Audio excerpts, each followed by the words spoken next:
Fala galera, quem fala com vocês aqui é o professor Ronan e nessa aula de hoje nós iremos falar aí sobre as grandes navegações. Pessoal, nesse período aí de grandes navegações que veio ali logo depois das formações, né, das monarquias europeias, principalmente aí as monarquias ibéricas, Portugal se lançou ao mar, né, em busca aí de produtos rentáveis, né, para a sua economia. E essas navegações, pessoal, quando apresentaram-se as grandes navegações, quando os navegadores voltavam a Portugal, eles relatavam os diversos problemas que eles enfrentavam, os diversos perigos que eles enfrentavam, que a gente marca isso na história, né? A gente separa como os perigos reais e os perigos imaginários. Então havia perigos realmente que eles enfrentavam, que eles tinham que passar por aquilo, mas tinha coisas que eles aumentavam, eles contavam, né, aquelas histórias que a gente chama histórias de pescador, tá? Então, quais são esses perigos que eles enfrentavam? Bom, alguns perigos eram, a gente considera como imaginários, mas, por exemplo, um desses perigos eles diziam que a Terra era achatada. E quando você chegasse muito ali, perto ali da parte achatada da Terra, você poderia cair nas garras de monstros terríveis. Pessoal, esse negócio de terra achatada era os documentos oficiais da época, tá? Até a igreja acreditava que a terra era achatada nesse período. Então, é um perigo imaginário, por conta do monstro ia te pegar na ponta, né? Porém, era um perigo real, nesse sentido de que eram os documentos reais que havia no período aí. Havia também, pessoal, eles alegavam que enfrentavam alguns perigos. Por exemplo, lá na Europa, pessoal, a Europa é cortada lá por uma linha imaginária chamada de Trópico de Câncer.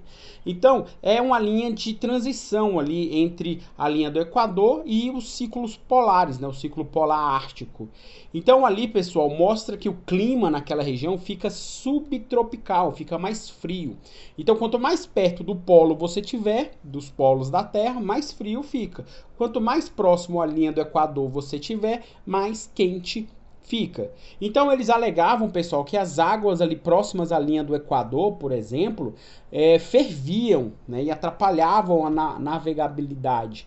Eles também, pessoal, diziam que enfrentavam monstros terríveis, serpentes gigantescas no fundo do mar, piranhas voadoras, dragões de 7 cabeças, enfim, eles falavam que tinham que enfrentar esses bichos, tá, para poder continuar as suas navegações e terem êxitos. Tanto que nessa próxima imagem aqui, eu mostrei para vocês uma dessas serpentes gigantescas atacando um dos barcos. Claro, perigos imaginários, tá, pessoal? Bom, e os perigos reais que eles enfrentavam? Claro, tempestades em alto mar, né, redemoinhos, os maremotos, tudo isso aí era considerado os perigos reais. Algumas vezes eles enfrentavam sim. E também, pessoal, tinha um ataque de piratas, que era um outro perigo que eles encontravam aí nessas navegações. Lugares que eles não conheciam, ilhas que eles não conheciam, animais que eles viam lá que se assustavam, enfim. Sem falar, pessoal, na questão da fome e da sede, porque essa viagem você calculava o tempo, mas você precisava da força dos ventos para poder navegar. Então, às vezes a comida ficava escassa, demorava mais tempo do que o necessário para você chegar no seu destino. Então podia acabar a comida e a água. Mesmo você estando cercado por águas aí, essa água é salgada, não é própria para o consumo. E eles eram acometidos, pessoal, por algumas doenças. A principal doença que assolava aí os marinheiros, né, os navegadores da época, era uma doença chamada de escorbuto. O que doença é essa, pessoal? É a falta de vitamina C no organismo. A vitamina C é a única vitamina que nós não produzimos no nosso organismo. A gente precisa estar consumindo a vitamina C, ingerindo a vitamina C. E aí a má alimentação deles, a comida escassa, fazia com que fossem acometidos por algumas doenças, e essa da vitamina C, o escorbuto, era sem dúvida a principal delas aí nesse período.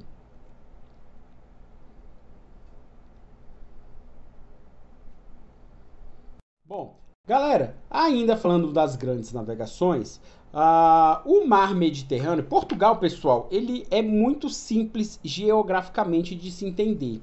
Por um lado, você tem, né, na sua frente ali, você tem o Oceano Atlântico, né, na sua parte oeste, né, da sua fronteira. Na parte leste, ele faz fronteira com a Espanha, na parte leste e na parte sul. E na parte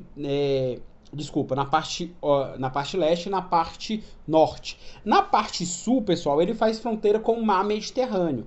Então, essa aí seriam as rotas de comércio para os portugueses. E o que os portugueses optaram, pessoal? Eles não queriam ir para o leste, né, porque a Espanha estava em guerra contra os mouros, na Guerra da Reconquista, estava lutando para reconquistar o seu território, e aí Portugal não queria passar ali pelo meio da guerra. O mar Mediterrâneo, pessoal, era dominado ali pelos navegadores italianos, principalmente os de Veneza, e pelos árabes que viviam ali no norte da África. Então acabou que não era uma opção navegar por ali. Então a opção que ele ficou, né, basicamente sem opção, era se jogar aí para o Oceano Atlântico. Pessoal, a função, a necessidade dessas grandes navegações era justamente de buscar recursos, buscar riquezas para o país.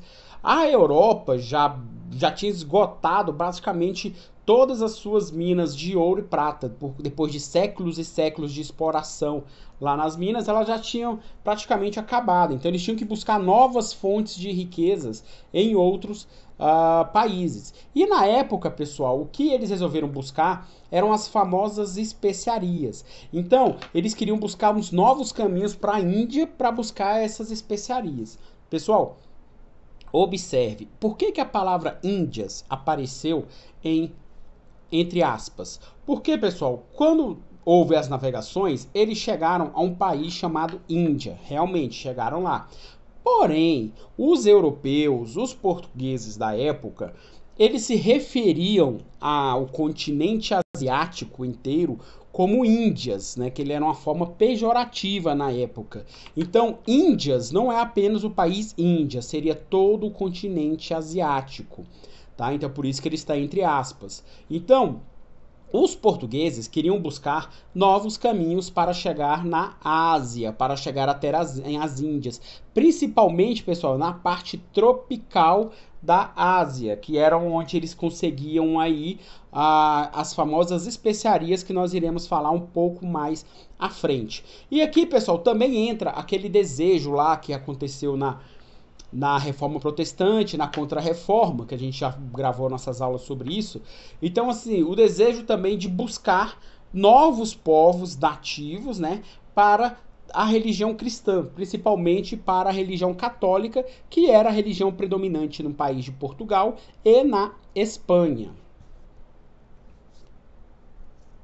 Bom, essas aí são as especiarias, pessoal. Então, o que são essas especiarias? Sim, são temperos de comida, ó lá, pimenta, canela, cravo, enfim, essas especiarias aí, né? Esses condimentos que a gente chama, eram que eram famosas especiarias. Ah, galera, os europeus gostavam de comida temperada? Sim, eles gostavam de um bom tempero na comida. Mas, pessoal, eles compravam isso aí também, né? Isso aí tinha um mercado muito lucrativo na Europa, mas também no sentido de preservar os alimentos. Então é só você fazer uma observação. Quando você está aí na sua casa, as pessoas que fazem as compras, seus pais, sua mãe, seus tios, enfim, quando eles vão comprar carne, normalmente eles não compram apenas por um dia. Eles compram para mais de um dia, para uma semana, por exemplo. Então o que eles fazem? Depois que eles tiram o que eles vão consumir, eles congelam aquela carne. O porquê desse congelamento, galera? Porque a carne congelando, a água que fica na carne, ela sai do seu estado líquido e fica no seu estado sólido, né? Vira gelo. E nisso, as bactérias que estão ali naquela carne, elas não circulam, o que faz com que a carne não estrague, não apodreça, tá? Então, isso é para você preservar o alimento e ele durar mais tempo. Mas como você iria preservar uma carne dessa numa época, por exemplo, em que não tinha geladeira, não tinha congelador, nem energia? Pois é. Aí a gente pega o exemplo aqui, que a gente está falando já de carne. A gente pega o exemplo, no sul se faz muito aquele questão, o charque, né? Que a gente chama também de carne seca no Nordeste. Ou aqui no Centro-Oeste a gente costuma chamar de carne de sol. O que você faz? Você coloca o sal, por exemplo, nessa carne, para poder secá-la e ela durar mais tempo, não estragar.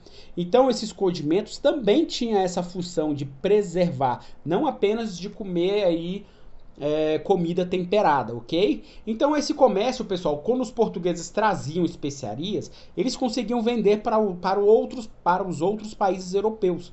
E era essa a busca de cada um desses países europeus. Era buscar riquezas que eles pudessem comercializar ali na Europa.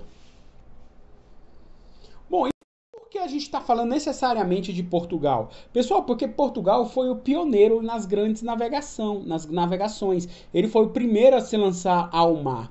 Mas por que Portugal acabou iniciando esse período aí das grandes navegações? Algumas coisas contribuíram, pessoal, para esse sucesso português. Como a gente já falou aqui, a questão da geografia, né? Então ele não queria atravessar a Espanha, que estava em guerra. O sul era dominado ali pelos árabes e pelos italianos, então ele teve que se lançar aí para o Oceano Atlântico.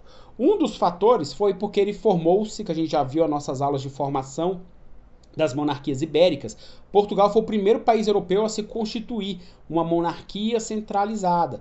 Então a dinastia de Avis, que foi a primeira a ser formada lá em Portugal, ele investiu pesado nas grandes navegações. Outra característica, pessoal, o vasto litoral português. Então Portugal tinha uma grande quantidade de portos, o que facilitava lá você lançar navios ao mar. E, pessoal, o conhecimento necessário para a navegação. Então, Portugal, nessa época, já tinha um dos melhores mapas, mesmo mostrando lá que a Terra era achatada. Portugal também já possuía o conhecimento da bússola, que foi desenvolvida lá na China. Pessoal, Portugal, os portugueses também tinham o conhecimento aí da astronomia, né? Por exemplo, no hemisfério norte, eles seguiam bastante lá pela Ursa Maior. No hemisfério sul, já é o Cruzeiro do Sul. Então, o estudo dos astros ajudou bastante aí nas grandes navegações portuguesas. Bom, esse aí, pessoal, é justamente a caravela, né? Que é a embarcação portuguesa. É uma espécie de uma adaptação das embarcações venezianas. Então são navios desenvolvidos lá pelos portugueses de estrutura leve e movida pelo vento, ok? E pessoal, por que vocês devem perguntar aí essa questão dessa cruz, a cruz de Malta? É porque, como a gente falou aqui, Portugal era um país católico, oficialmente católico. Então a cruz representa aí o cristianismo. Bom, pessoal, agora a gente vai falar do início mesmo das grandes navegações. Portugal, antes de se lançar ao mar, ele observou que ali na parte norte da África havia uma cidade chamada de Celta. E aquela cidade, pessoal, africana, era uma cidade dominada ali pelos árabes. Então, o que Portugal percebeu? Que aquela cidade era muito rica, muito desenvolvida. E Portugal logo se interessou pelas riquezas que a cidade de Celta podia ocasionar para eles. Ou, por exemplo, aqui, cera, marfim, que seria aquele dente lá do elefante, mel, ouro. Essa parte norte aí, pessoal, a gente vai estar aqui nesse período aqui, era a região africana que mais tinha ouro, né? E também a questão aí de escravos, né? Vender para as colônias do mundo inteiro. Mas a cidade de Celta, pessoal, só era rica porque ela recebia o comércio aí dos árabes. E os árabes, pessoal, eles ficavam aí justamente nessa parte verde que vocês estão vendo aí no mapa, tá? Então, quando Celta foi dominada pelos portugueses, Portugal acabou sofrendo na pele as consequências disso aí, porque os árabes pararam de comercializar com Celta, né? Porque já não era mais árabe. Então aqui, pessoal, ó, nós estamos vendo a Espanha ao norte aqui e na parte amarela ao sul. A gente está vendo ali é o Marrocos. Então nesse quadradinho vermelho ali é a cidade de Celta. Então ele fica num ponto próximo aí à Espanha. Então ali a gente chama de Estreito de Gibraltar, tá? Então ali foi aquela cidade de Celta, foi a cidade que os portugueses tomaram aí, tá? Foi conquistada pelos portugueses. Só que eles deixaram de receber o comércio dos árabes, né? E aí não trouxe os lucros esperados para os portugueses, o que fez com que eles se lançassem realmente ao mar, ao Oceano Atlântico. Bom, chegamos aqui, pessoal, numa escola lá de Portugal, tá vendo? Escola bem localizada, né? Bem de frente ao mar. Essa escola é chamada aí de Escola de Sagres, tá, pessoal? É um centro de estudo náuticos, era onde eles estudavam aí as famosas navegações. Então aqui, pessoal, eles estudavam disciplinas, matérias, como, por exemplo, cartografia, que são os estudos das cartas, que são os mapas, né? Geografia e astronomia. Astronomia eu falei para vocês a questão dos astros, né? A importância, a Ursa Maior, o Cruzeiro do Sul. A geografia, pessoal, já é também a questão da localização. Matemática, né? A questão dos cálculos, tempo. Eles faziam também arquitetura, engenharia, até para construir os navios, né? E outras línguas, principalmente o mandarim, tá? Que é da onde veio, por exemplo, a bússola, veio lá da China. Então tudo isso era estudado na escola de Sagres. Então essa escola aí, pessoal, formavam muitos navegadores. O problema, pessoal, é que eles formavam muito na parte teórica. Portugal não tinha tantos navios para ficar lançando ao mar assim e eles fazerem aí a parte prática das navegações. Então, pessoal, por exemplo, se vocês observarem essas duas linhas aí, a linha laranja e a linha vermelha, vocês estão vendo que eles estão saindo de Portugal e estão chegando às Índias, né? No caso especificamente ao país Índia. Então eles estão saindo por mar e estão contornando todo o continente africano. Isso aí, pessoal, é chamado de périplo africano, tá? Então foram os portugueses que iniciaram o périplo africano. Então eles estudaram muita parte teórica lá na escola de Sagres para poder melhorar a questão da navegabilidade e a segurança deles em alto mar e partiram aí para contornar a África no famoso périplo africano. Bom, agora aqui a gente vai falar das navegações, né, da cronologia. Então, quando eles contornaram a África, quando eles chegaram ao Brasil, a gente vai ver o passo a passo. Mas a gente vai focar, pessoal, nesse slide aqui aparece 4 navegadores portugueses. Mas a gente vai focar em 2, que é o Pedro Álvares Cabral e o Vasco da Gama.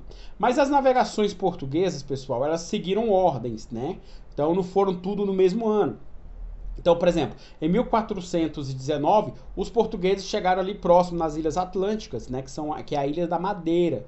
Então, em 1443, eles chegaram lá no Rio do Ouro, né, em Senegal, onde era ali no Rio Senegal, né, onde eles encontraram a grande quantidade de ouro, o que chamou a atenção deles aí também. Assim, eles continuaram explorando o território africano e em 1482 eles chegaram no Congo e no Zaire, que ali se encontraram grande quantidade de ouro, que fica ali a parte sul do Sahel.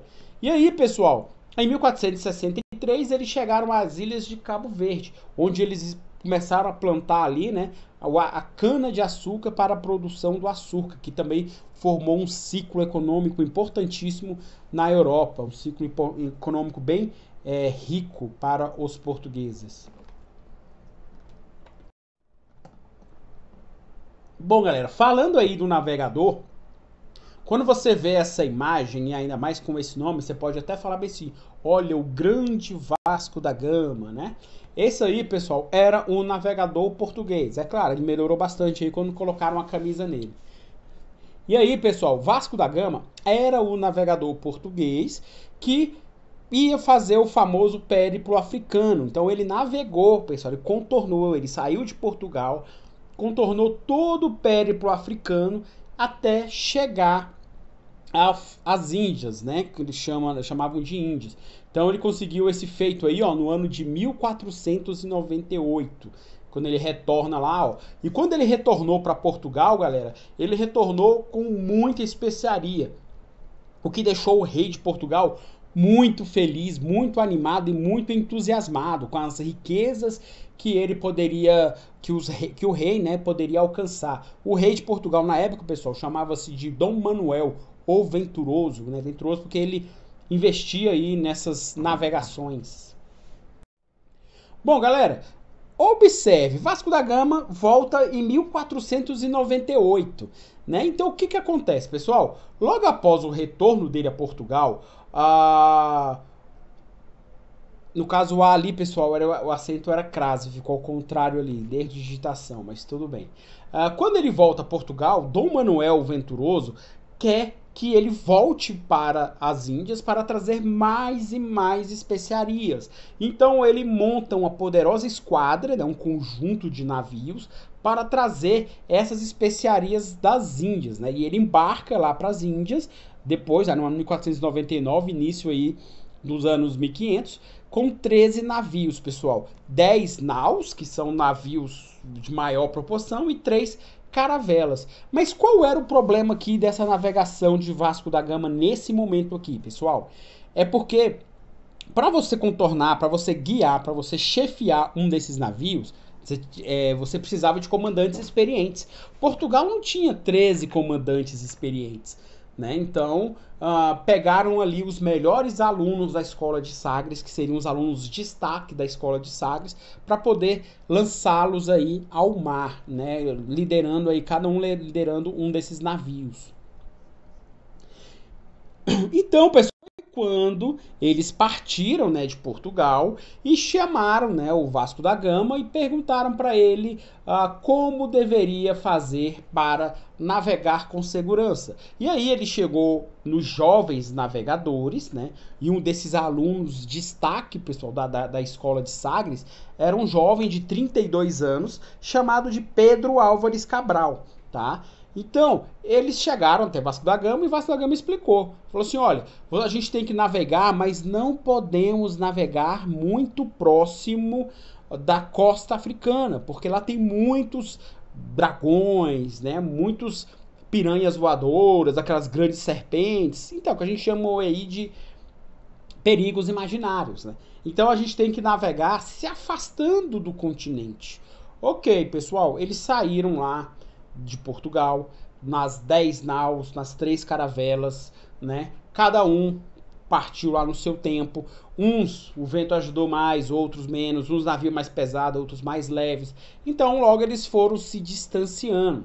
E aí, pessoal, a gente está vendo a linha pontilhada aí contornando a África. Era o caminho que eles deveriam fazer e o caminho que o Vasco da Gama fez. Mas se você observar a linha preta aí, foi o caminho que Pedro Álvares Cabral fez. Ele começou a se afastar da costa africana, né? E devido à sua falta de experiência, falta de, né, conhecimentos náuticos, ele tinha muita teoria e pouca prática, ele foi se afastando, se afastando, se afastando, até que ele chegou no que nós conhecemos carinhosamente como Brasil, pessoal. Então, ele descobriu o Brasil, descobriu entre aspas, né, porque o Brasil sempre existiu, mas quando a gente fala em descobriu, para os europeus. Então, ele não tinha grande experiência marítima, ele tinha boas notas na escola de Sagres. Então, sem querer, ele acabou descobrindo o Brasil aí. Pessoal, como ele imaginou?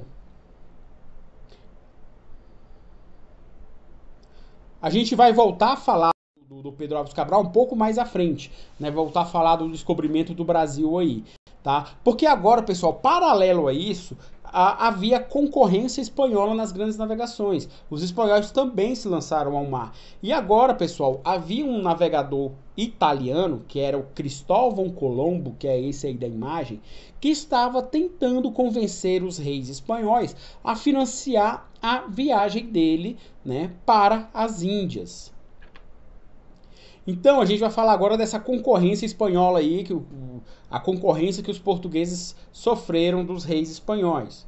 Bom, o Cristóvão Colombo, ele era um cara cheio de teorias. Então ele mostrou para os reis, né, para o Conselho Real, que a Terra não era achatada como todo mundo pensava.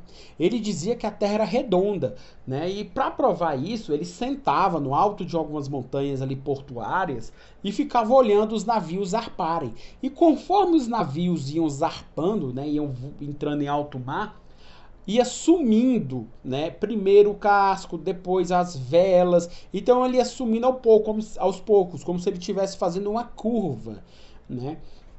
Então isso para ele, além dos eclipses, por exemplo, provava que a Terra era redonda, né? E aí, pessoal, as pessoas achavam que o Cristóvão Colombo era louco. E aí ele falou, como a Terra é redonda, você pode sair navegando em direção oeste, que ela vai fazer um círculo, vai fechar o círculo, e você chega no leste. Então você chega até a Ásia, desculpa. Então você chega na Ásia. E essa era a teoria dele. Só que, pessoal, como eu falei, as pessoas achavam que ele era louco. Mas aí ele foi mostrando para os reis e os reis não confiando nele. Até que ele falou para os reis espanhóis que essa viagem dele aí demoraria um mês. Aí o Vasco da Gama navegou por Portugal, demorou mais de um ano. Então se ele vai demorar um mês, vale a pena o risco, né? Foram que os reis espanhóis pensaram. Então, pessoal, Cristóvão Colombo acabou sendo financiado aí pela coroa portuguesa e navegou em linha reta. Ele foi em direção ao oeste para chegar lá no leste, né, para chegar nas Índias, para chegar no continente asiático. Tá? É buscar o Oriente navegando em direção ao Ocidente. Tá, pessoal? Porém, né, ele afirmava aí, ó, que a Terra era redonda. Essa era a principal teoria dele, controversa na época. Porém, pessoal, olha lá, ele saiu com 3 caravelas, tá? Santa Maria, Pita e Nina, tá? E aí, como vamos fazer uma metáfora, como diria o nosso grande poeta Carlos Drummond de Andrade, no meio do caminho havia uma pedra. Havia uma pedra no meio do caminho. Então, pessoal, a teoria dele não estava 100% errada. A Terra realmente era redonda, é redonda, apesar de que alguns ministros hoje falam que a Terra é plana, mas a Terra é redonda, galera. E aí, realmente, se ele fosse navegando em linha reta, ele ia chegar nas Índias. Porém, o que não se sabia é que no meio do caminho havia o continente americano, tá? Então, quando ele chegou, pessoal, aí com as 3 caravelas dele, quando ele chegou lá nas Índias, que ele achou que tivesse chegado nas Índias, ele acabou chamando os habitantes locais de índios, né? Por conta disso, índios. Mas o maior problema que ele enfrentou, galera, não foi nem esse de chegar a um novo continente. Foi que ele falou para os reis espanhóis que a viagem dele demoraria um mês para ele chegar. Só que, na verdade, pessoal, ele passou mais de 2 meses navegando. A tripulação já estava sem alimentos, sem água. O pessoal já estava odiando Cristóvão Colombo, já queriam até matar ele afogado, jogar ele no mar, né, por ter colocado lá a tripulação nessa situação, tá? Bom, então, como eu falei para vocês, Cristóvão Colombo chega a um novo continente, tá? Porém, pessoal, o Cristóvão Colombo, ele acabou que não foi homenageado. Ele chegou nas ilhas da América Central, chamado de, né, Santo Domingo, tá? Então ele chegou ali naquela região. Porém, como a gente falou, a tripulação já não gostava muito dele, ele enganou os reis espanhóis, ele não levou especiarias para a Espanha, ele não levou ouro para a Espanha. Então, assim, a imagem dele estava muito arranhada perante a elite espanhola. Em 1498, um outro navegador italiano, chamado de Américo Vespúcio, chegou ao continente propriamente dito. Então ele chegou lá na América. Como o Américo Vespúcio não tinha essa imagem arranhada, desgastada, pela elite espanhola, o continente acabou recebendo essa homenagem, né, recebeu o nome em homenagem a ele, América, por conta do Américo Vespúcio. Se o Cristóvão Colombo não tivesse uma imagem tão arranhada com a corte espanhola, provavelmente nosso continente chamaria de Colômbia, né, que hoje é o nome de um país apenas. Ok, pessoal, logo depois existia lá na Europa, pessoal, as terras descobertas no Novo Mundo eram no hemisfério norte, né? A gente está falando da América Central, e depois ele chegou ali no que seria os Estados Unidos, e essa parte aí passou a ser explorada pelos principais países europeus, que era no caso Inglaterra e França. Pois bem, galera, o Papa chamou lá o rei da Espanha, o rei de Portugal, para conversar, né, lá no ano de 1493. E aí eles resolveram assinar um documento entre o Papa, o rei da Espanha e o rei de Portugal. Pessoal, um documento assinado pelo Papa e pelos reis era chamado de bula, tá? Então hoje bula a gente conhece como aquelas receitazinhas lá de remédio. Receita não, as informações do remédio. mas eram documentos papais. Chamada de bula intercoetera, pessoal. Não sei se vocês estão vendo aí, ó, é uma linha verde, tá escrito ali, ó, bula intercoetera, que fica 100 léguas a oeste das ilhas de Cabo Verde. Pois é, essa bula foi assinada, pessoal, porque à direita dessa linha, tudo que existisse ali no hemisfério sul, preste atenção nessa frase, pessoal, porque na parte norte era Inglaterra e França. Então tudo que havia ali daquela linha para a nossa direita, né, para o leste, pertenceria a Portugal.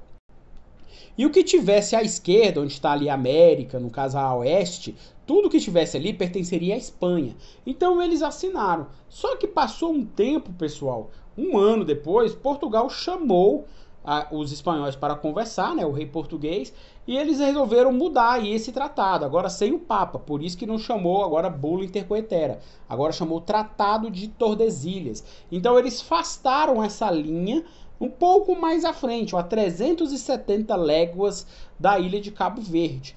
Tá? Então, muitos historiadores falam que que Pedro Álvares Cabral, ele não descobriu o Brasil sem querer. Por quê? Porque depois que mudaram para o Tratado de Tordesilhas, eles sabiam que existia ali o território, que seria o Brasil, então eles mandaram os navegadores para cá. Então ele não errou, ele chegou querendo. Essa é uma teoria. Então a teoria mais aceita, pessoal, é que foi sem querer sim. Por quê?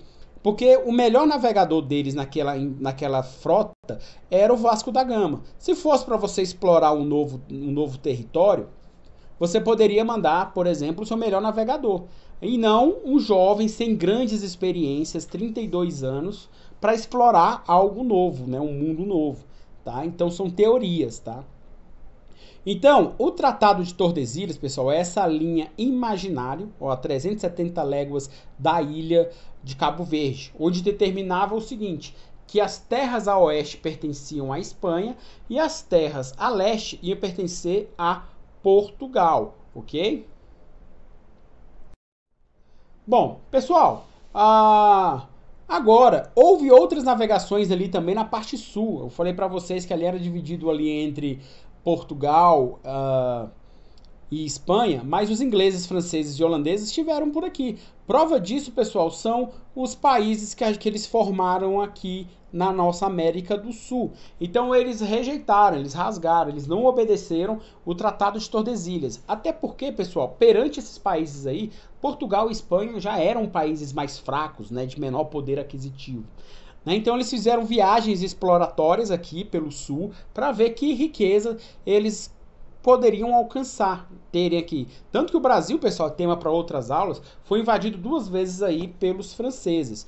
E aí eles criaram colônias na América do Sul. No caso, a Guiana foi explorada lá pelos ingleses, hoje ela é independente. O Suriname foi colonizado ali pelos holandeses, hoje é independente.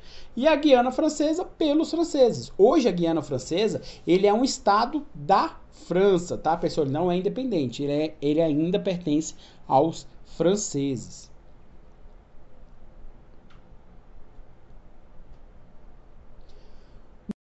E aí, pessoal, nós tivemos grandes mudanças aí com as grandes navegações. Então agora o comércio ganhou proporções mundiais. E aí na história, pessoal, quando a gente fala em mundial, guerra mundial, quando envolve o termo mundial, é quando temos 2 ou mais continentes envolvidos.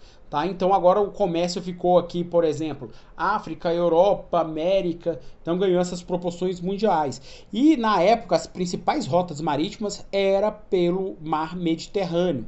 Agora o Atlântico tornou-se a principal rota comercial, ficou sendo a rota mais importante e a que dava mais lucros, tá? Que era a rota atlântica. Além disso, pessoal, os europeus, né, com essa busca incansável por recursos, por dinheiro, por riqueza, eles acabaram erguendo aí impérios coloniais vastos, enormes, né, apropriando da riqueza dos nativos. Foi o caso que Portugal aqui com o Brasil e a Espanha aí com a América Espanhola. Bom, galera, então é isso. Eu espero que tenham gostado. Lembrem-se, se gostou, deixe seu like e se inscreva aí no canal. Um forte abraço a todos e até a próxima aula.